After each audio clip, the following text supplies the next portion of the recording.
Oh man. Birria tacos.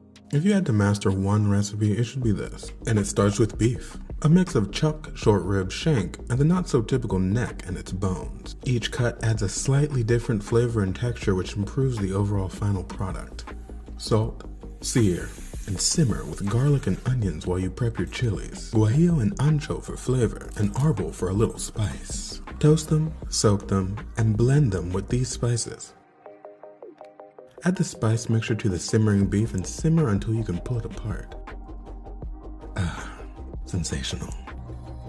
Now all you gotta do is throw it in a taco, serve it with some consomme, and take that first bite that leaves you saying, Now what I've got to offer is a spicy mapo tofu sloppy joe. 3 teaspoons of Szechuan peppercorns, 1.5 teaspoons of minced garlic, half a teaspoon of minced ginger, some grated vegan cheese, cubed tofu, a pack of your preferred plant-based ground meat. I used Impossible meat. Then you're gonna heat cooking oil and the Szechuan peppercorns over medium-high heat. Save it for garnish later. Combine the garlic, 3 tablespoons of doubanjiang, which is spicy chili bean paste, 2 teaspoons of sambal chili, and then fry that off on medium for a couple minutes. Then in goes the ground meat and about a 1/4 teaspoon of five spice. Cook the meat for a couple more minutes, then add 2 teaspoons of Shaoxing wine, 2 teaspoons of soy sauce, and a splash of black vinegar. Add in the cubed tofu and let it all simmer for about 10 minutes. You're gonna wanna get some potato buns, spread some spicy mayo, and toast them. Now build this sloppy coaster like you mean it with the vegan cheese, green onions, and the Szechuan peppercorns that you fried off earlier because that numbing sensation is extra crucial. And make sure to take that Food Beast worthy bite.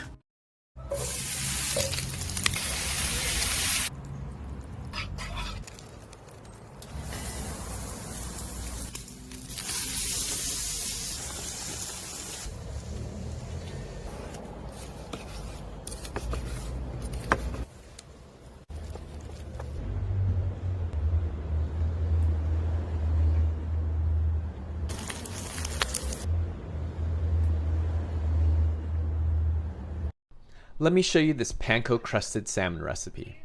Season with salt and pepper and then slather some Dijon mustard on top. In a bowl, combine fresh chopped parsley, panko, zest from 1 lemon, and about 2 tablespoons of olive oil. Pack this onto your salmon and then cook on a medium-high heat pan for 3 minutes and then finish it in the oven till the internal temp reaches 120 degrees Fahrenheit. Do we all speak? Hello. Wait, whose face is it? Who's the main character? Shout out to my Clubhouse foodie fam for hanging out while I cook. You guys have to say, so that's all about me. Potato hack. Then I turned it into breakfast. Cut the ends off a potato. Lay down a few skewers on a flat surface, then thinly slice the potato vertically using the skewers to prevent it from cutting all the way through. Flip the potato over and make some diagonal cuts. Carefully fit a skewer in the center of the potato and then fan it out. For the spice mixture, combine a little bit of garlic powder, some smoked paprika, and onion salt. Then add a little bit of olive oil. Add that seasoning to the potatoes. Then put it on a baking sheet and cook it at 400 degrees for 25 minutes. Add some cheese, then some bacon, then some egg, then some more cheese, and then the other potato. Never skip egg day. So this is how you make some fire gnocchi. Ooh! Alright, first we're gonna grab a bag of gnocchi. We're gonna cut 1 inch from the bottom. Rinse your mushrooms, just like that. High heat, splash of oil, tablespoon of garlic. Throw in your gnocchi mushroom. Grab some of these Vietnamese red pepper. Throw that on in. Tablespoon of pepper paste. Half a tablespoon of soy sauce. Half a tablespoon of sugar. Splash of sesame oil and some black pepper. Now mix that sauce up and slowly throw it on top of your gnocchi mushroom. Yobashell! Top it with some sesame seed. Moment of truth. Ooh! If you ain't good with spice, just go with 1. I went with 3. Ooh! By the way, if you're on keto, just go half a tablespoon of pepper paste and use these Jones instead of sugar. Erythritol. Erythritol. What makes a beautiful heritage barbecue tray? Is it luscious slices of moist brisket? Or pork ribs? Is it the burnt ends? Don't forget the pulled pork! And the sausage! Ah yes, the handmade sausage! Did he just... Oh my god! The beef ribs! All the sides! Oh my god, it's all of it! Look at that shit! It's so good! Who's ready to make a plant-based nacho burger? First, you're going to start off with slicing some tomatoes. Then you're going to cut some onions too. And of course, you cannot forget the avocado. Now time to grab your favorite plant-based patty. I'm using one by Good & Gather. You're going to cook it on each side for 4 minutes. And for me, I made 2 patties. Don't forget to butter your buns. Then you're going to toast those babies butter side down for 30 seconds. And for the fun part, we are going to build this bad boy. You're going to start off with the bottom bun, a patty, a tostada for crunch, another patty, some slices of onions, then a tomato. Don't forget to add those avocado slices on there. And then of course, you got to add some jalapenos, adds a nice little spice. Make sure to heat up your nacho cheese. I'm using one by Loca Food. Then you're going to pour that all over your burger. Don't be shy, pour it all over. You're going to top that with a bun, and there you have it. Beautiful plant-based nacho burger. So good. I can't believe this is 100% vegan. I'm coming in.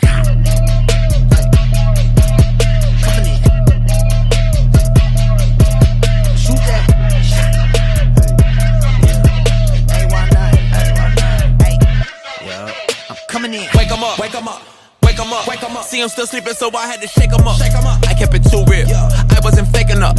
My real life was a headline. Your real life got a deadline. My timeline was a hashtag. Your timeline just a hate crime coming in hot. Here's a fun little cupcake hack using spaghetti. Bring a pot of salted water to a boil and cook some noodles al dente. That's roughly 8 minutes. Combine the noodles with your sauce of choice. I'm using bolognese. Using a pasta fork, roll up some noodles and place it in each spot of a cupcake tray. Spray the cupcake tray with olive oil and add Parmesan cheese so that when the noodles bake, they hold together. Add a mini ball of mozzarella to the center of each one. Then sprinkle on some Parmesan and bake it in a 400-degree oven for roughly 25 minutes. Add some more sauce on top and sprinkle on some Parmesan cheese. I'm doing an eggplant parm Pop-Tart. Starting off with a cashew mozzarella, stick in Kappa carrageenan. This is a starch that's going to help form the cheese, make it thick. You need to soak the cashews in boiling water to get rid of some of the flavor. Add in your cashews, add in some fresh water. Get your mixture into a pan and keep stirring it until it forms one nice stretchy mass. Now for your pastry dough, mix together olive oil, red wine, and sugar. Then add in your dry ingredients. Mix that in 2 batches. Rest in the fridge for at least 15 minutes. In the meantime, we can fry up some eggplant. It's simple: flour, vegan egg, and breadcrumb. Now to make the Pop-Tarts. Put a slice of eggplant, spoon some homemade marinara sauce on top, and then add a slice of your vegan cheese. And then get it into the oven at 375. My favorite part about this is the pastry. It's super flaky. The inside is just full of so much flavor from the sauce, the cheese, the eggplant. It's so oozy. It's pretty freaking awesome.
This Ricky desktop guy is really up to something, huh?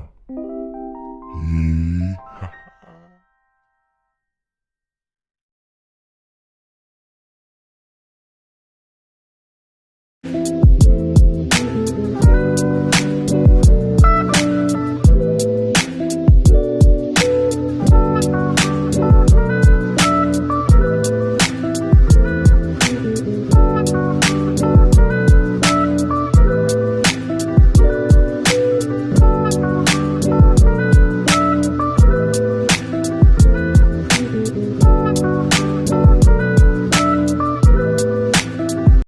Hey guys, it's Carly, and today's vegan recipe is my dad's famous burritos. We start with a boatload of guac, then a homemade salsa.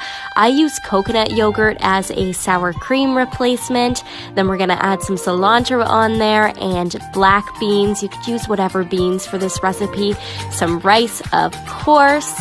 Then we're gonna add some pico de gallo. You could also use chopped tomatoes, and then onions, peppers, and mushrooms that have been sauteed in taco seasoning, some hot sauce because we like it spicy, and then we're going to wrap it and roll. My dad loves to place the burritos on the barbecue, get some nice grill marks, and make it nice and juicy on the inside. Take a look at that. The infamous Crunchwrap Supreme, but make it vegan. I'm using spicy stewed black beans and homemade vegan queso. Pile it onto a burrito-sized flour tortilla and then a crispy corn tortilla in the middle. Top with loaded guacamole, shredded lettuce, more queso sauce, and grilled onions. Then fold it all up and griddle seam side down until golden and crispy. Flip it over to get the other side and then into a 350-degree oven for 8 to 10 minutes.